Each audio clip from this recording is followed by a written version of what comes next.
it is. Okay, so where do I start? Okay, let's just go to the beginning. In college, I was the president of the Christian Cowboys Friends and Fellowship Rodeo Association. Oh my God. I was riding bulls for Jesus.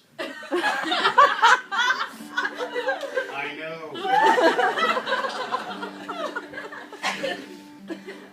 It was my last ditch attempt, like, come on, God, you've got to make me straight, dude. I'm doing everything here.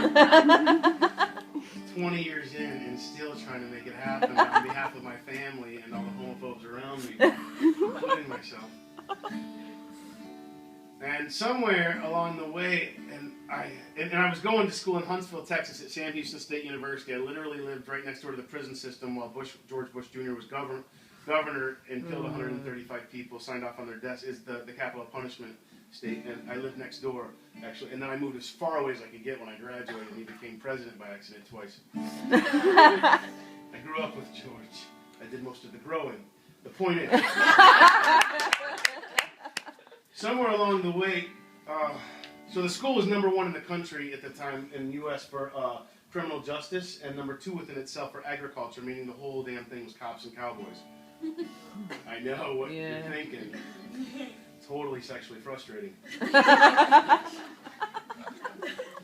If you like, never mind. This is getting too personal. Just a little bit more stuff. Yeah, thank you.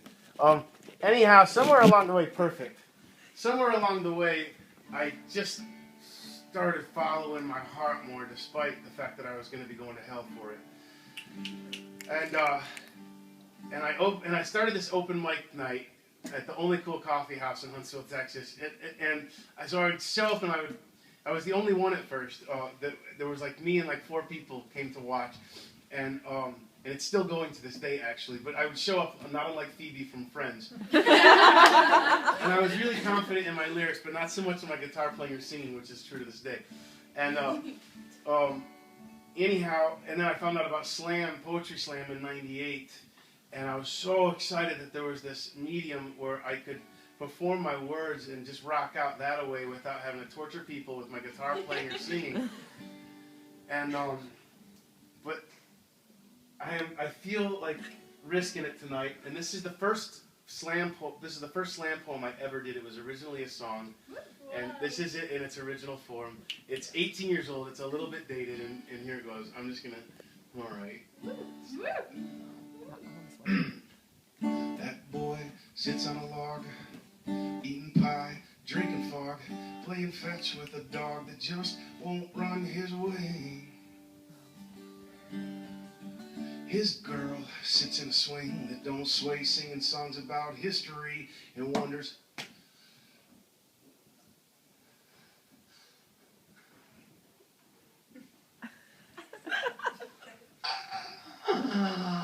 Oh my God. Why does vanity look so good on me?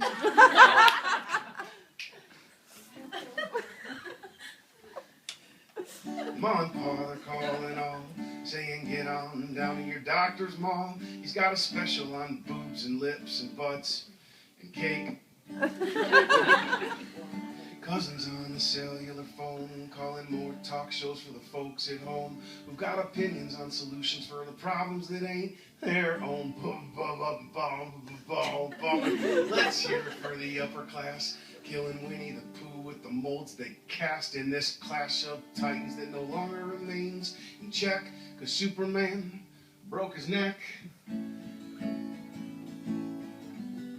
Kind of fucked up, right? Like, I don't know what signs you look for from the universe, but when I was a kid, somehow everyone conspired to make this one feller Superman, like this symbol of being the impossible man, and he broke his neck in real life. Is anybody not with me? But there's a little ditty called Happiness. It says, I'm gonna walk away from this, yeah, before I lose my masterpiece to an Etch-a-Sketch again. And in the morning when I rise, if everybody's really being randomly kind, and if I can feel as good as I do tonight, I don't know if you guys know this, but Oprah used to be sort of trashy. Not Oprah herself, her show. By the way, don't make fun of Oprah because I will drop kick you. I love it when someone tries to do something wholesome with this world, and all the skeptical, critical, cynical people out there, like all the hipsters just sitting around making fun of shit all the time. It's lazy and unoriginal. Heads up. Anyhow, Oprah used to like just have trashy guests on, like Geraldo did, and Donahue and all these other people.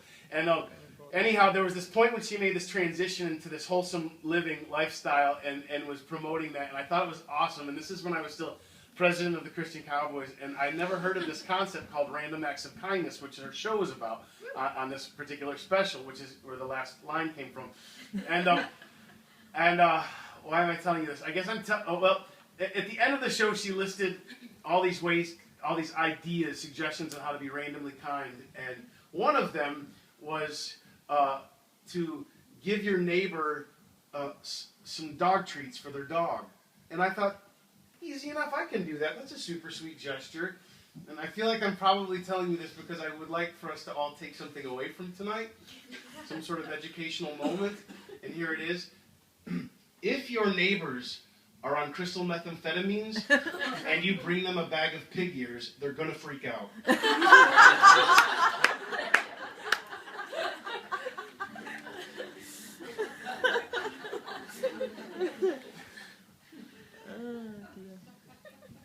I'm gonna walk away from this with a little ditty called Happiness. Oh.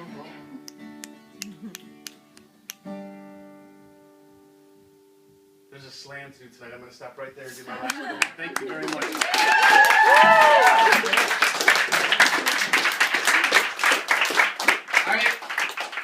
I had a